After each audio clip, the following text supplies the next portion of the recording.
Dentro dessa série, o cristão e algumas particularidades com as quais a gente convive o tempo todo, nós temos alguns assuntos a falar. Semana passada nós falamos sobre o cristão e a Bíblia, e hoje nós vamos falar sobre o cristão e as religiões. E esse assunto é muito importante, porque nós, como cristãos, sempre estamos procurando a melhor forma de tratar as pessoas que têm uma profissão de fé diferente da nossa. Nós, os cristãos, estamos sempre tentando nos aprofundar no entendimento e crescer nessa relação nossa de convivência pacífica com pessoas que têm um outro tipo de fé e de espiritualidade. Se nós levarmos em consideração, e o que é de fato uma verdade, o que o apóstolo Paulo diz em Romanos capítulo 3, verso 23, quando ele diz que todos pecaram, portanto todos carecem da glória de Deus, nós entendemos que todos nós começamos no mesmo lugar, todos os seres humanos, em pecado, destituídos da glória de Deus, né, longe de Deus, distantes e com a mentalidade totalmente deformada. E agora, quando nós recebemos o Espírito Santo faz de nós novas criaturas, mas essas novas criaturas vão aprender a viver. E cada dia é um aprendizado. Cada dia é algo mais que a gente vai somatizando a todo aprendizado que a gente já teve e vai aprendendo a viver como luz, como filho de Deus, como sal da terra, aprendendo a ser de fato como Jesus foi. Então, um dos assuntos primordiais para a nossa vida é esse que diz respeito às religiões. Lá no Instagram, tanto nosso quanto tanto da IPC quanto o meu pessoal, eu coloquei lá, Deus não é evangélico, que é o tema que eu quero começar. Deus não é evangélico. Algumas pessoas me responderam felizes e outras nem tanto. E, obviamente, alguns se assustaram, não acharam muito boa a frase, e outros amaram a frase e se libertaram e se viram tranquilos. Mas o fato real é que, de um modo ou de outro, todos nós estamos tentando entender e caminhar sobre a fé, sobre o nosso entendimento, né, da Escritura Sagrada e sobre conhecendo o nosso Deus. E, de fato, Deus não é evangélico.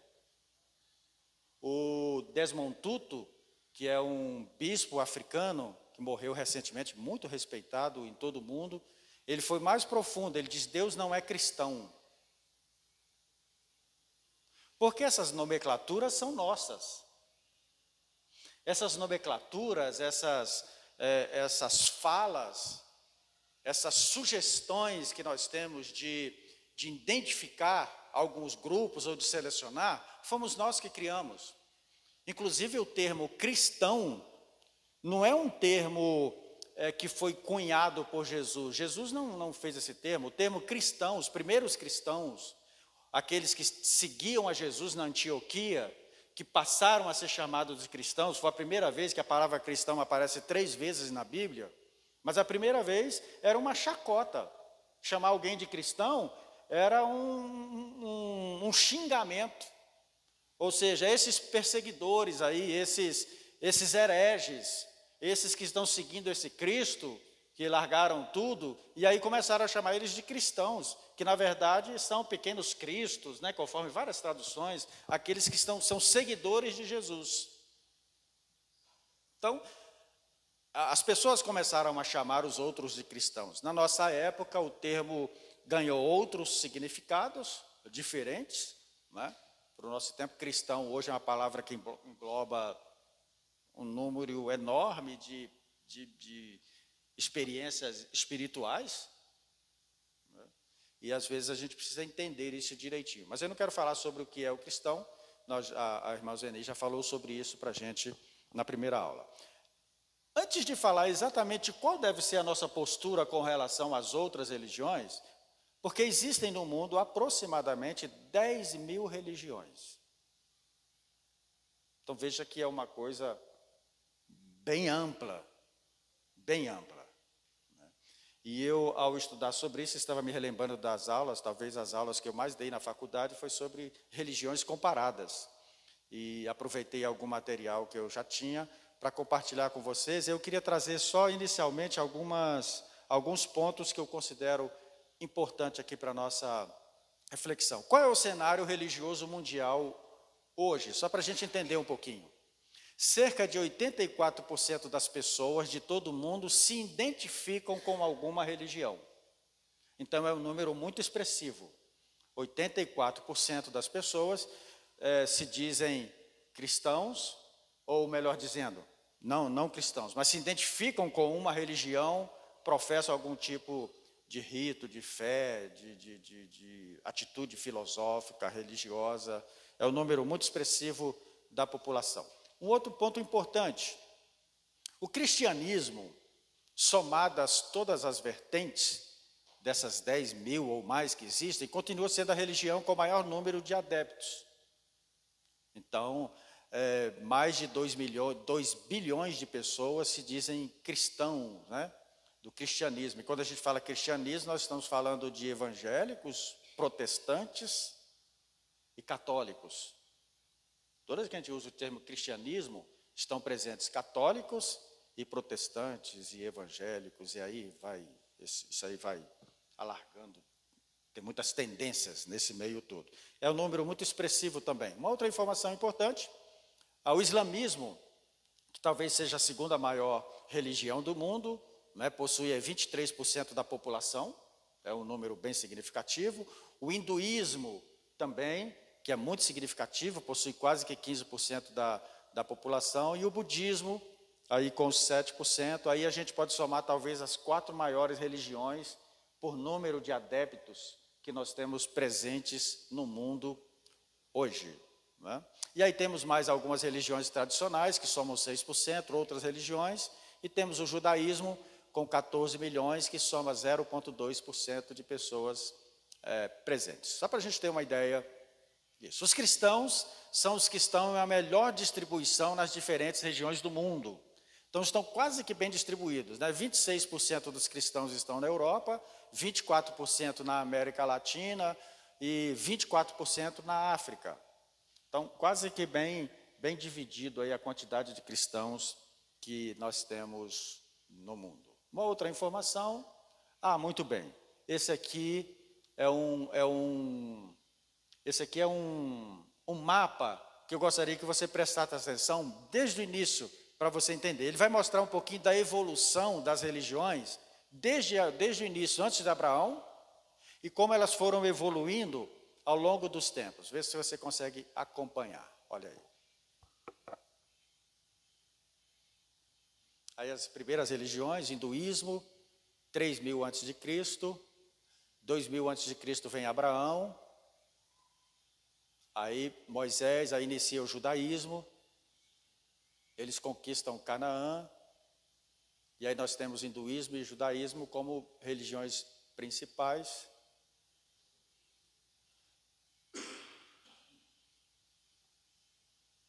Aí chegamos na época de Cristo, a morte de Jesus, e aí vem o cristianismo.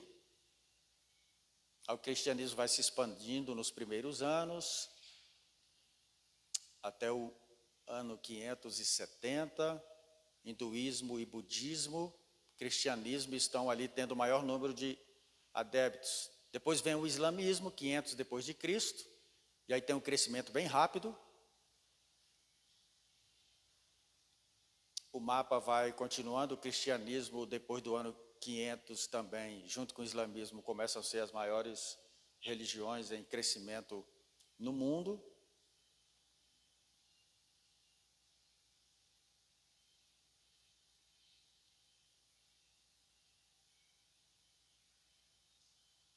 E aí de 1000 para frente, depois de Cristo, e aí o cristianismo dá um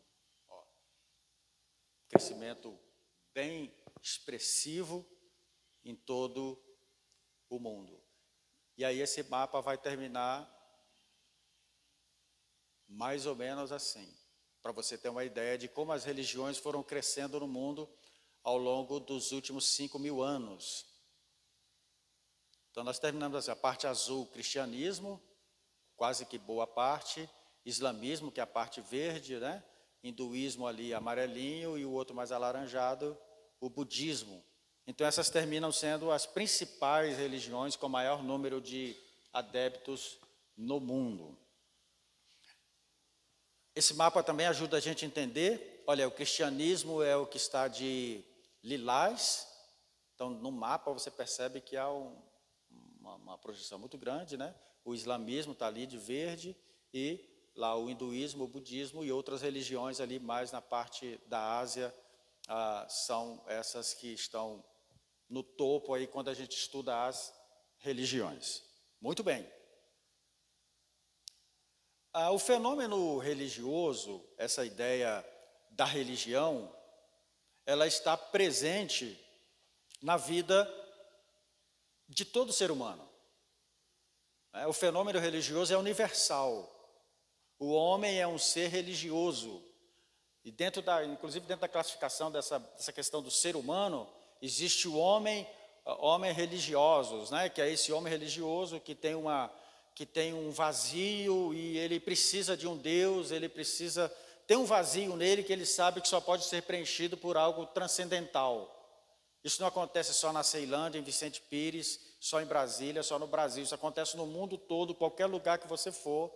Não é? A religião faz parte da natureza do ser humano. Ele crê em um Deus, de alguma forma, e aí às vezes ele termina fabricando os seus ídolos, fabricando os seus deuses, numa não compreensão e não entendimento, mas ele tem algo dentro dele que diz, você precisa de algo mais que tudo que você possa perceber e tudo aquilo que está presente na sua vida natural.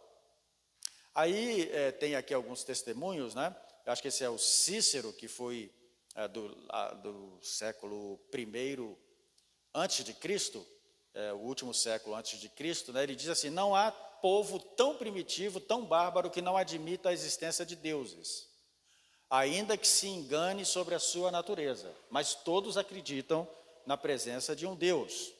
Também Plutarco, que foi um grande filósofo aí do primeiro século, ele diz, podereis encontrar uma cidade sem muralhas, sem edifícios, sem ginásios, sem leis, sem uso de moedas como dinheiro, sem cultura das letras, mas um povo sem Deus, sem oração, sem juramento, sem rito religioso, sem sacrifícios, tal nunca se viu.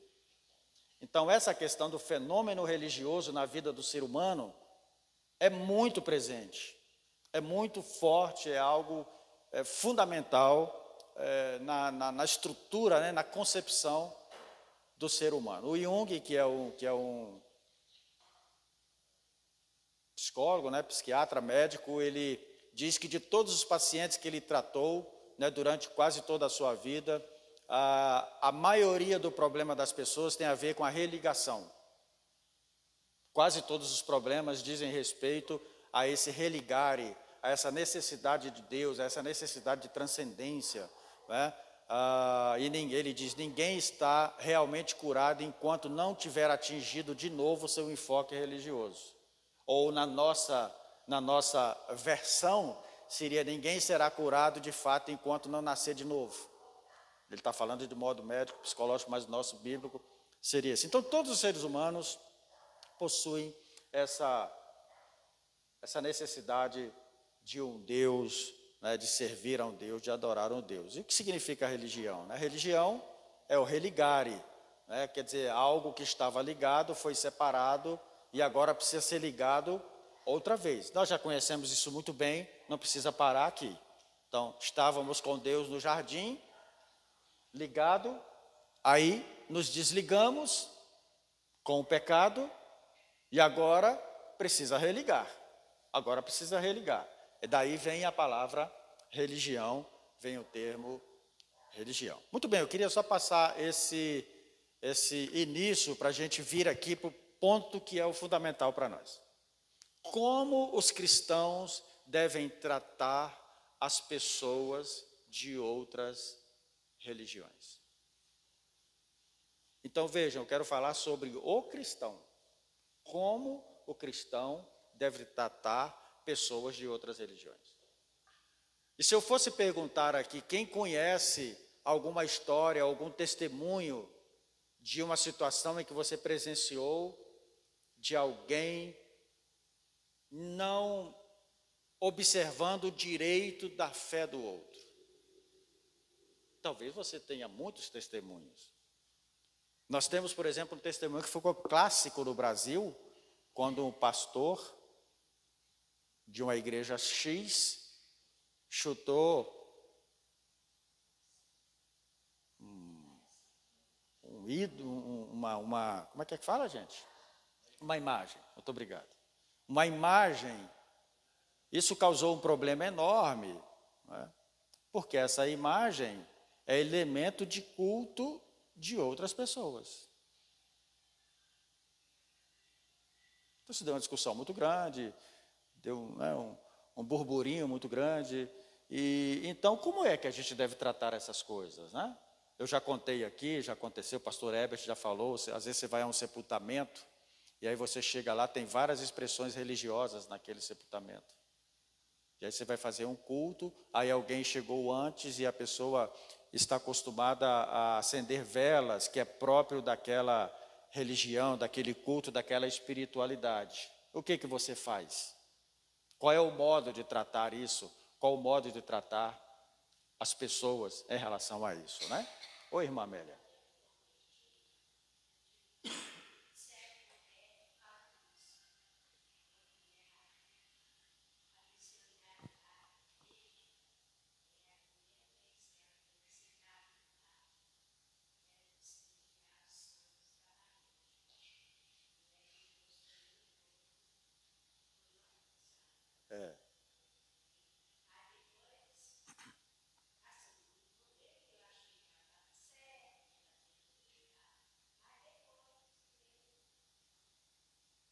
Foi rever, né? Não era um comportamento correto, né? Não era.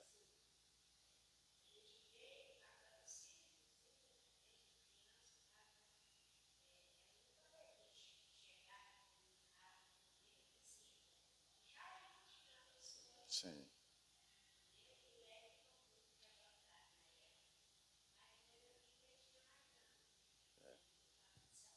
Sim.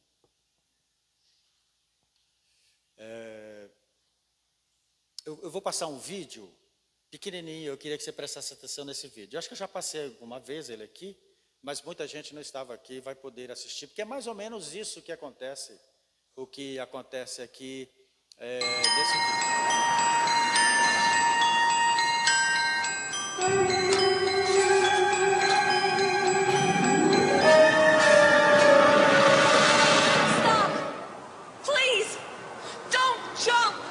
Why the hell not?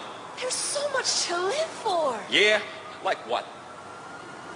Are you religious or an atheist? Religious. Me too. Are you Christian or Buddhist?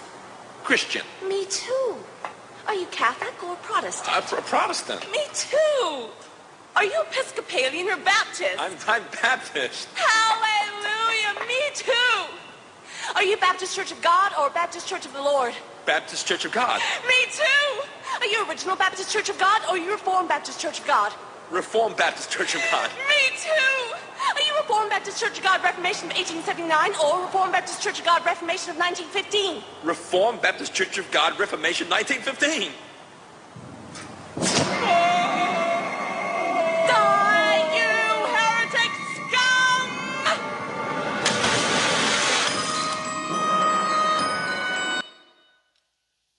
Tá aí.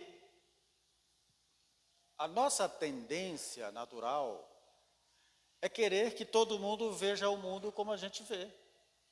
E querer que as pessoas sejam aquilo que a gente entendeu que é. E quando não é, a gente considera, aí o vídeo, né, um lixo. Não, você não confessa do jeito que eu confesso, a doutrina, a igreja, a denominação, a prática de fé, então você não vale nada. E esse é um comportamento muito perigoso. Esse é um comportamento muito perigoso. Nós temos na nossa Constituição, mas aqui na Declaração Universal dos Direitos Humanos, que é da ONU, que diz assim: todo homem ou toda pessoa tem direito à liberdade de pensamento, consciência e religião. Isso é um direito sagrado de todo cidadão. Ter a sua expressão religiosa. Esse direito inclui a liberdade de mudar de religião ou crença e a liberdade de manifestar essa religião ou crença pelo ensino, pela prática, pelo culto e pela observância isolada ou coletivamente, em público ou em particular. Acredito que nós avançamos como seres humanos no sentido de dar a cada um o direito de professar a fé como ele entende que ela deve ser.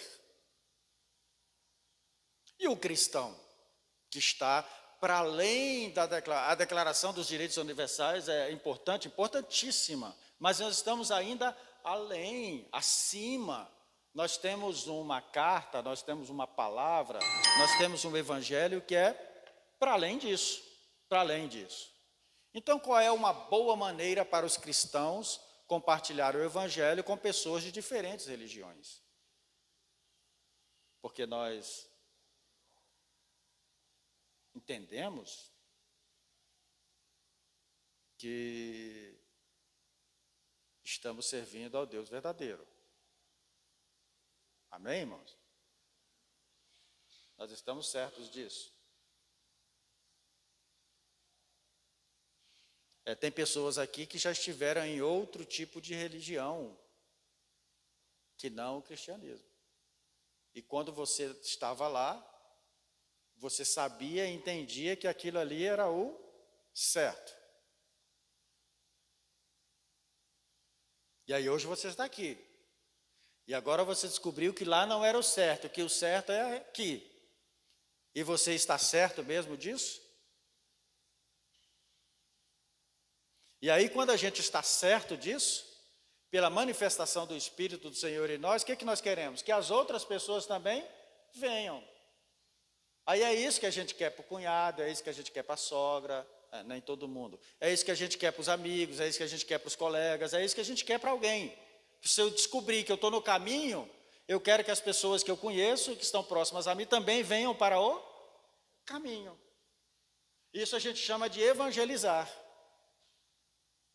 Mas muitas vezes isso é feito de forma distorcida.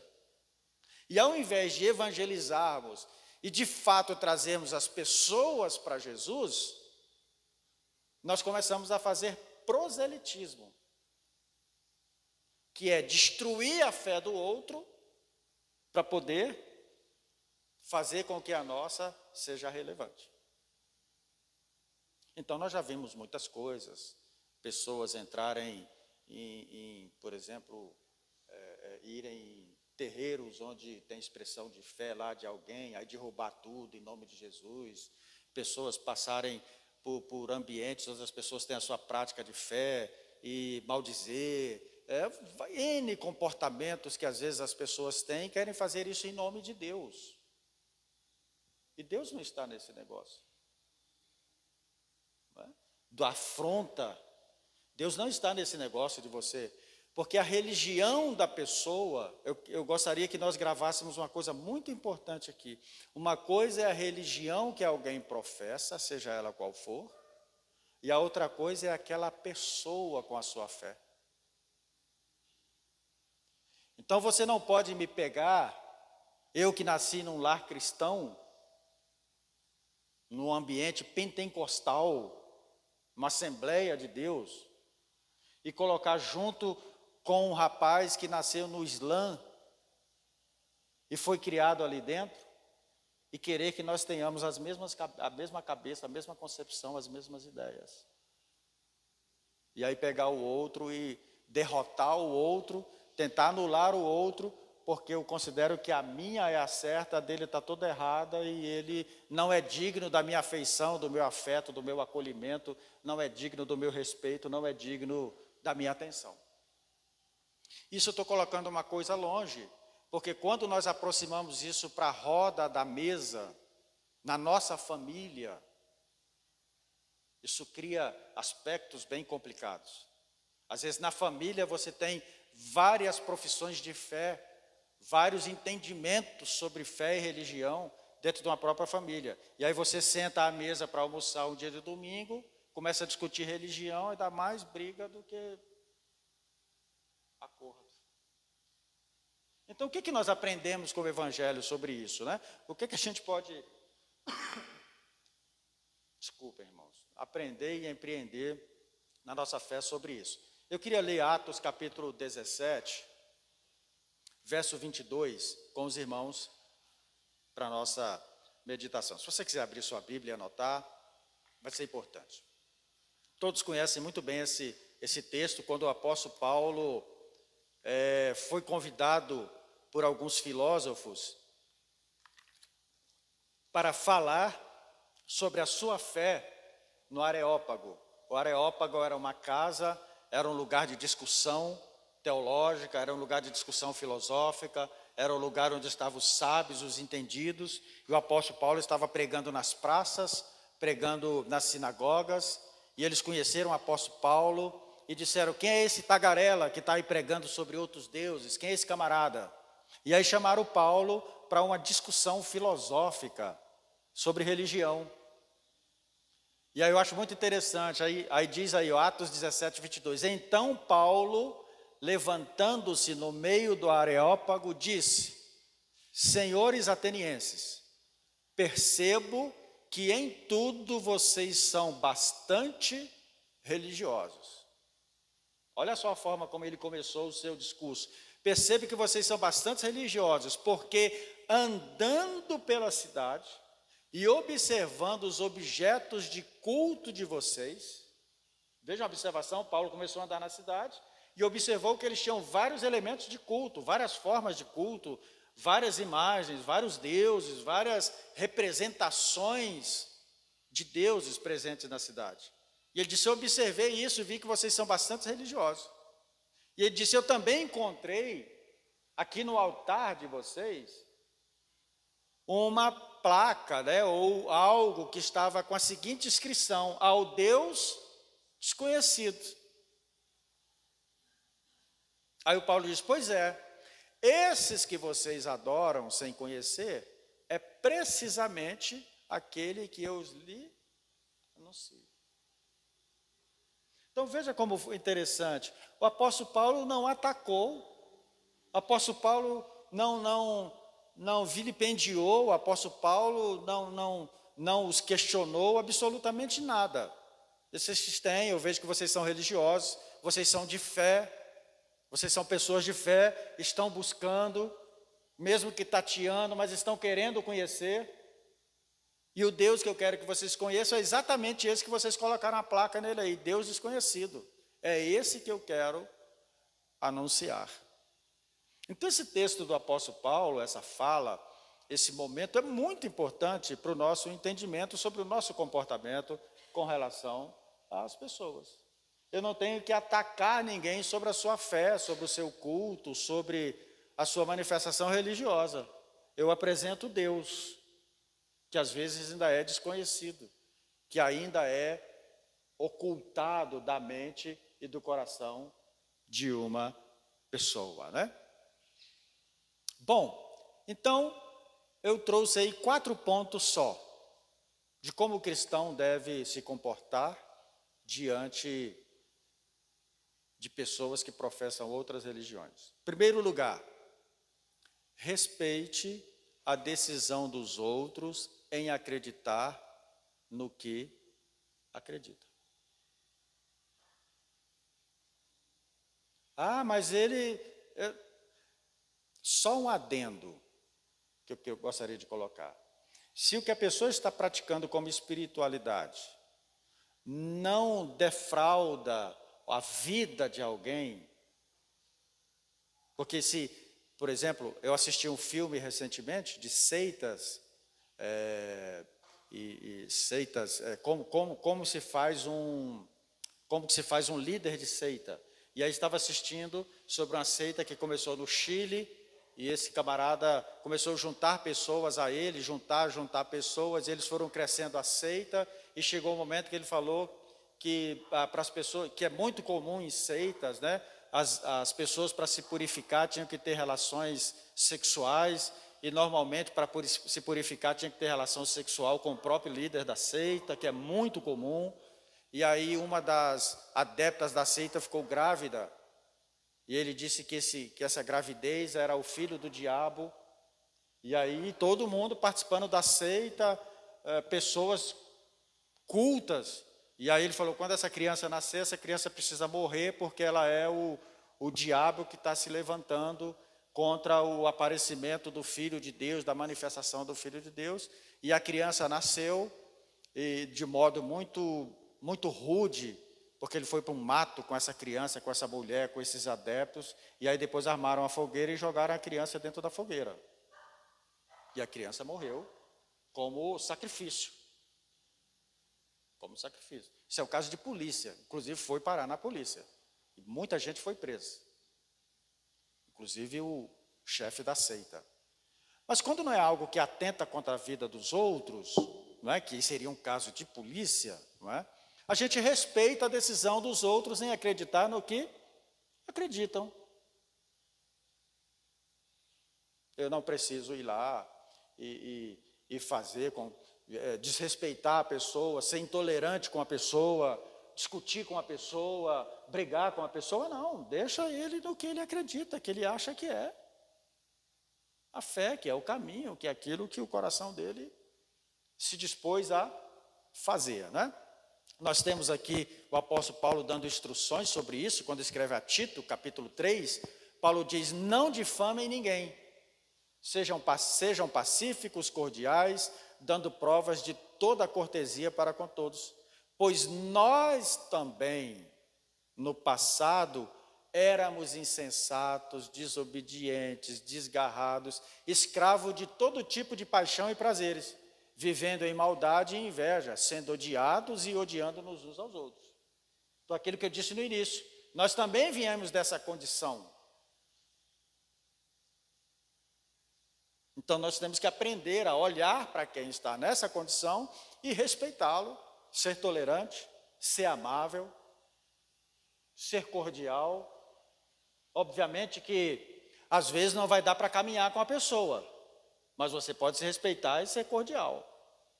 Às vezes não vai dar para fazer parceria com a pessoa, mas você pode amá-lo, pode lidar com ele como um cristão, não é? E pode manter uma pacificação entre você e essa pessoa, ou quem mais quer seja, né?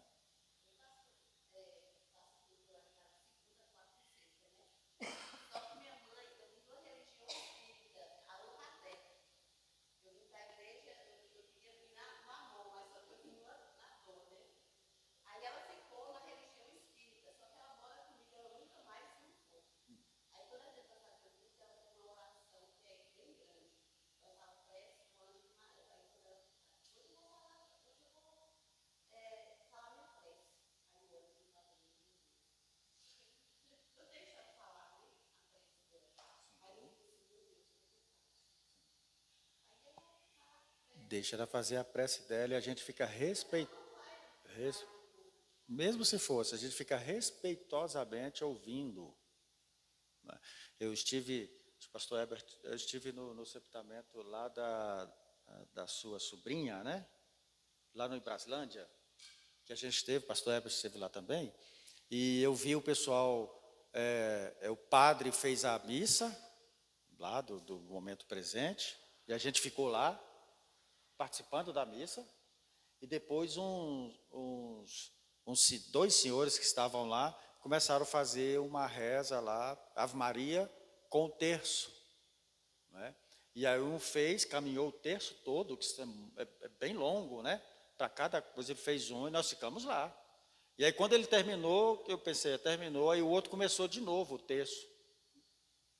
E nós ficamos lá, respeitosamente, ouvindo a oração que a pessoa está fazendo, principalmente no sepultamento, né? Em qualquer uma outra condição. Então, Paulo diz que a gente deve ser cordial, pacífico e dar provas de cortesia, né? Desse coração capaz de entender a prática de cada um. Reginaldo, parece que tinha levantado a mão.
Vamos chegar nessa parte aí, tá bom? Sim. O primeiro ponto é: respeite o que o outro acredita. Esse é o primeiro ponto. Respeite a pessoa naquilo que ela acredita. E aí Jesus deu uma lição muito importante para nós. Ele disse: tudo o que vocês querem que os outros façam a vocês, façam também a eles. Então, se eu não quero que ninguém chegue aqui e, por exemplo, no nosso local de encontro, alguém chegue aqui e faça algazarra aqui, a gente não vai gostar. Em nome da nossa fé, da nossa espiritualidade. Também não faça isso com ninguém. Ah, mas ele... Não interessa. Respeite a espiritualidade do outro. Tá bom? Esse é o primeiro ponto. Segundo ponto. Eu acho isso aqui muito importante. Procure conhecer o que essa pessoa acredita. E aqui é um ponto que a gente peca muito. Antes de dizer à pessoa onde ele deve ir, é importante você conhecer o que ele acredita. Muitas vezes a gente não sabe, a gente ouve falar. Então, às vezes, é importante a gente procurar conhecer. Se não pode conhecer por alguém, pergunte à pessoa: o que vocês fazem lá? Como é que é o culto de vocês? Como é que acontece lá a missa? Por exemplo, missa e igreja católica eu vou sempre. Sempre que eu tenho a oportunidade eu vou, sento lá, porque eu quero ver como é que funciona, como é que eles fazem, como é que acontece, como é que é o rito. Tem que conhecer. Senão eu não sei nem conversar com a pessoa. Senão eu não sei nem entender a pessoa, né? Então, conhecer é muito importante, até para a gente saber o que vai dizer a alguém ou alguma pessoa, não é? Sim.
Não respeitou, não respeitou. Não pode ser assim. O cristão não pode agir assim, não é?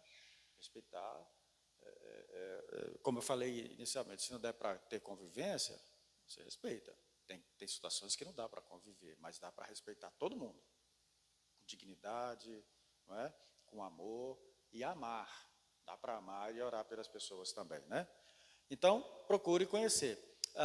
Um pastor, Christer Stendel, escreveu uma coisa que eu encontrei muito legal, um bispo luterano. E ele diz assim: quando quiser entender outra religião, faça perguntas aos membros daquela religião e não aos inimigos dela. Quer conhecer uma religião? Pergunte para as pessoas que participam e não para quem não gosta. Você quer saber sobre religião tal, aí você vai fazer um curso de heresia. Normalmente quem vai só bater.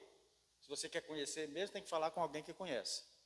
Aí ele diz mais: não compare o seu melhor, ou o melhor da sua religião, com o pior da outra religião. Muito interessante isso. Não compare o melhor da sua religião com o pior da religião dos outros. Que aí você coloca a sua na excelência e coloca a do outro no lixo. E ele diz: permita-se sentir uma inveja sagrada ao encontrar elementos em outras religiões para você imitar.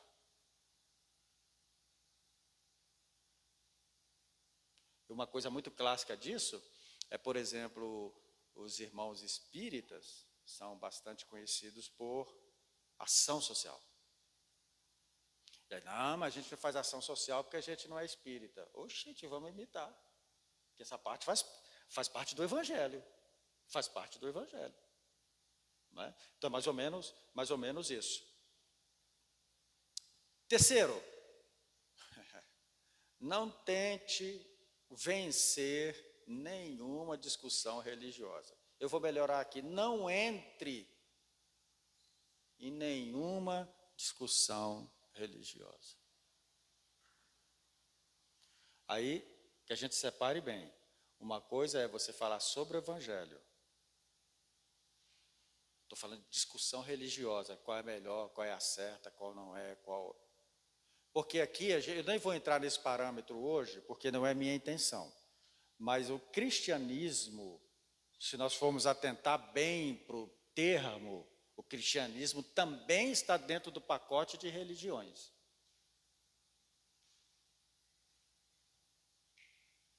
Que é cristianismo, que é um sistema religioso, sistema de Cristo. Porque Jesus não fundou o cristianismo. É preciso tomar bastante cuidado com esse termo, tá bom?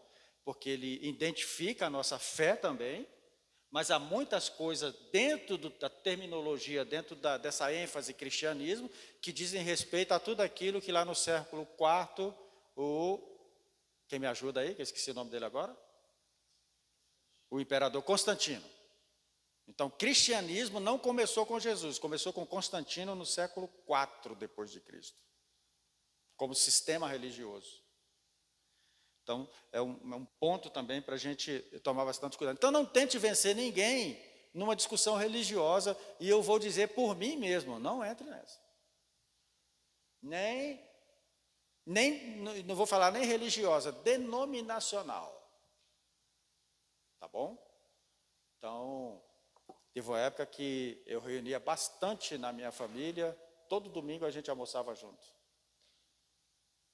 E aí começou a ter muita discussão. Eu já estava aqui na IPC, Eu, presbiteriano, não é, desviado, e debatendo lá com todo mundo da minha família, que é assembleiano.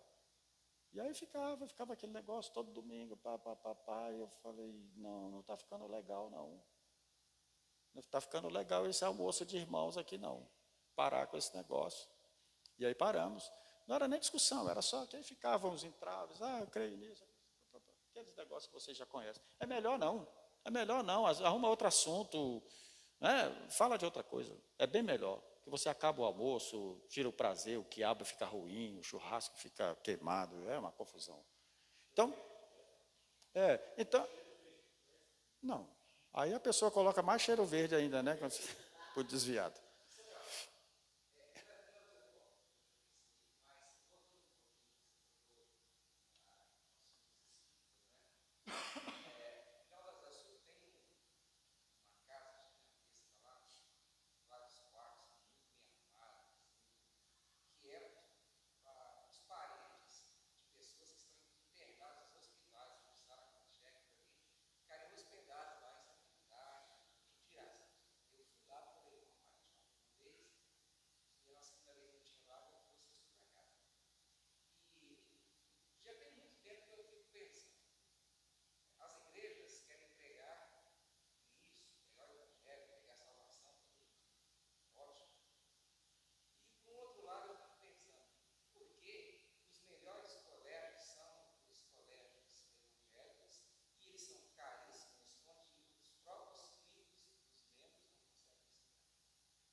escola confessional.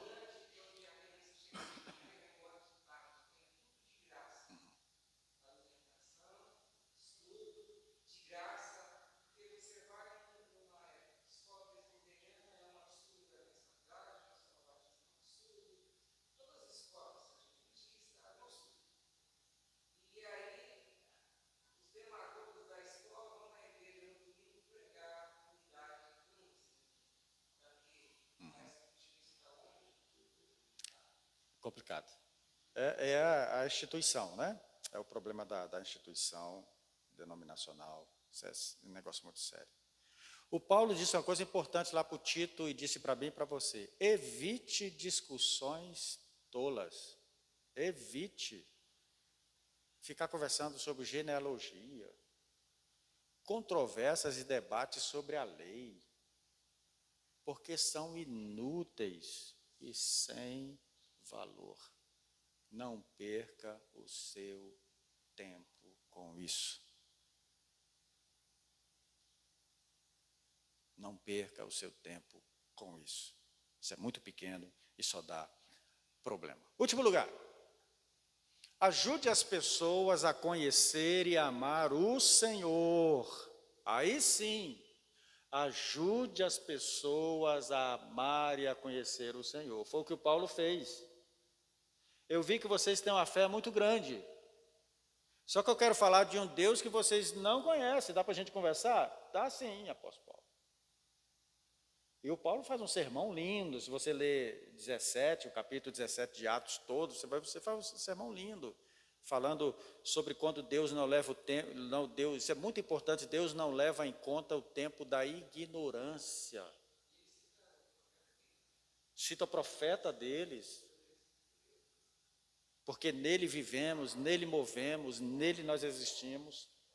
Então, ajude as pessoas a conhecer e a amar o Senhor, ao invés de fazer proselitismo.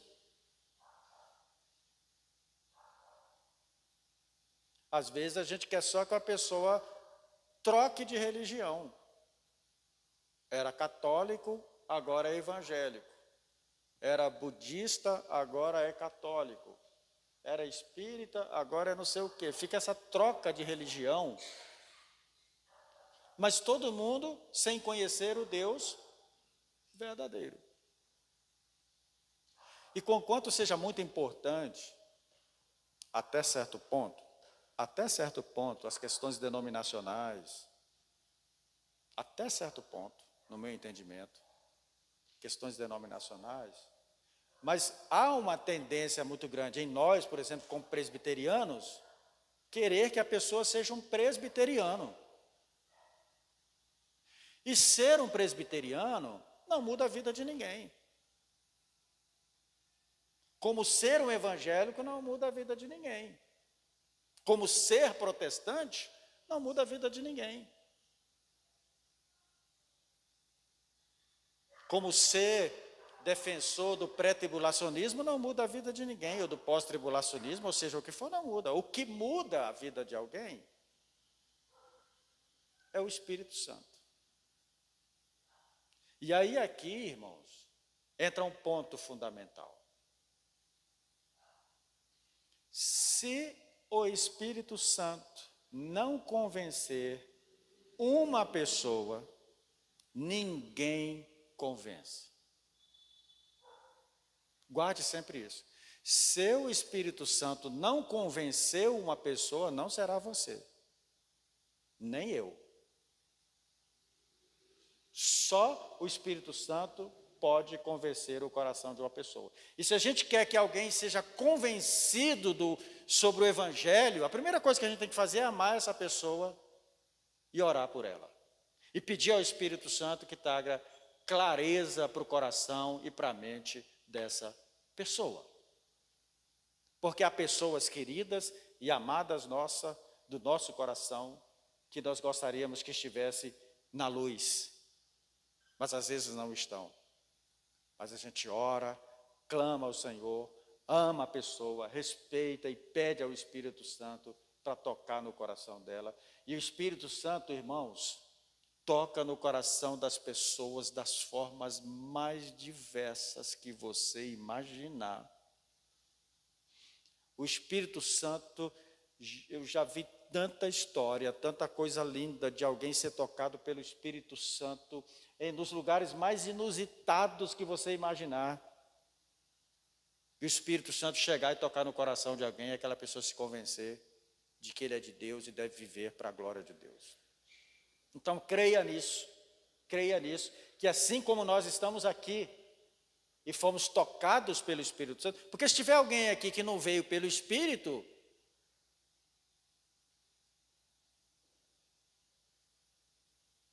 eu ia falar que a gente tem que fazer uma campanha, mas o pastor Edilson falou que domingo que não pode. Mas se tem alguém que está por aqui e entende que não é pelo Espírito que você está aqui, então tem que nascer de novo. Porque todos nós só estamos aqui porque fomos convencidos pelo Espírito de Deus sobre Jesus Cristo, nosso Senhor. Sobre Jesus Cristo, nosso Senhor. Deixa eu ver se eu tenho um texto. É isso aí, Mateus 22, 37. Ame o Senhor, seu Deus, de todo o seu coração, de toda a sua alma e de todo o seu entendimento. Este é o grande primeiro mandamento. O segundo, ame o seu próximo como você ama a si mesmo. Toda a lei e os profetas estão ancorados nesses dois mandamentos. Tudo se resume nisso. Ame ao Senhor teu Deus de todo o seu coração e ame ao próximo como a si mesmo. Então o que a gente pode fazer pelo outro que pratica uma outra religião? Ame essa pessoa, ore por ela, e se você puder ajudar em alguma coisa, mostre para ele o Senhor. Dê a ele a oportunidade de conhecer o Senhor. É o que você falou, Reginaldo. Seja um testemunho, de tal modo que essa pessoa olhe para você e pense, não, preciso amar esse Deus, eu preciso conhecer, e a pessoa pode até dizer essa religião, né? Eu preciso conhecer essa religião da Raquel, eu preciso conhecer onde é que ela está, o que ela está fazendo, o que está acontecendo lá onde ela vai. E aí sim, aí esse coração será encontrado pelo Senhor, e essa vida ávida por Deus, tateando em outros caminhos, no escuro, desenvolvendo sua espiritualidade em tantos lugares sem conhecer o Senhor. E agora, por meio da igreja, a multiforme sabedoria de Deus é conhecida de todos os povos e de todas as pessoas.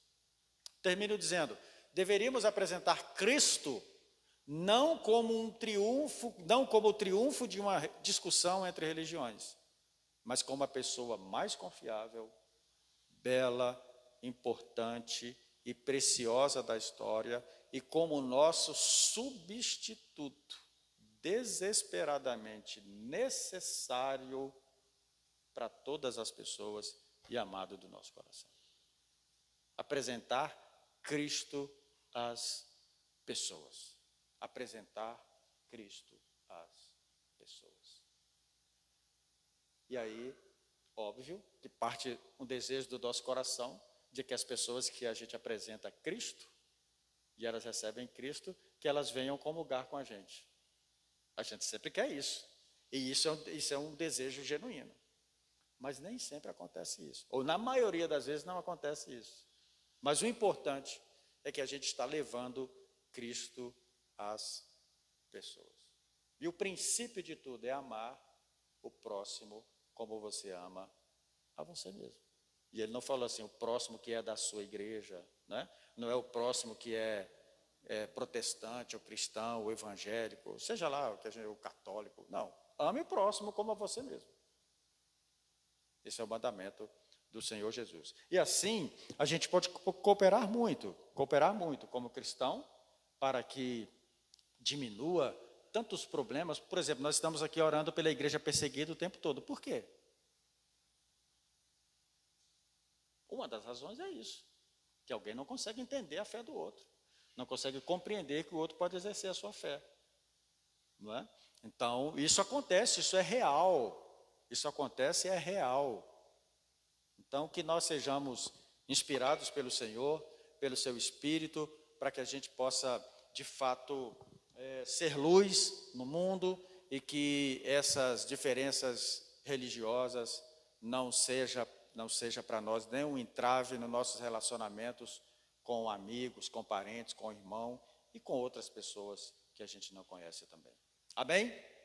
Obrigado, irmão. Sim.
Sim, obrigado por colocar esse ponto.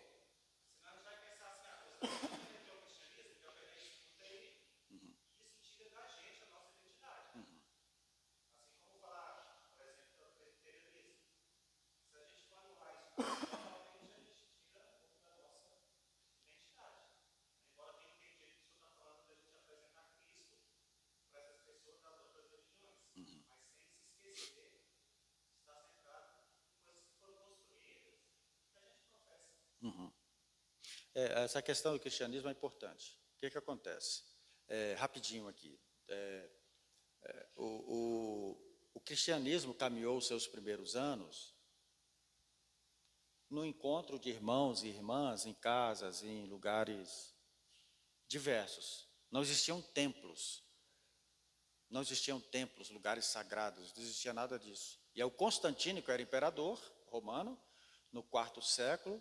Então, dizem, é o que dizem, que se converteu, uma pseudo-conversão, inclusive aliado com a sua mãe, chamada Helena, percebendo que a ligação da igreja com o Estado seria muito importante, que perseguir os cristãos foi a pior besteira que eles fizeram, e que agora o importante era se unir. Então pegaram lugares específicos onde estavam sepultados apóstolos, pessoas significativas da fé cristã, e construíram templos e lugares de adoração, de serviço, de culto, né? E a partir daí começou a se desenvolver um sistema religioso a partir da fé em Jesus Cristo. Então, por isso que eu ainda falei, o cuidado da gente quando a gente usa o termo cristianismo. Porque, de um lado, ele tem essa ideia de um sistema que foi construído no IV século, na união da igreja com o Estado, e que é extremamente prejudicial e não tem nada a ver com Jesus.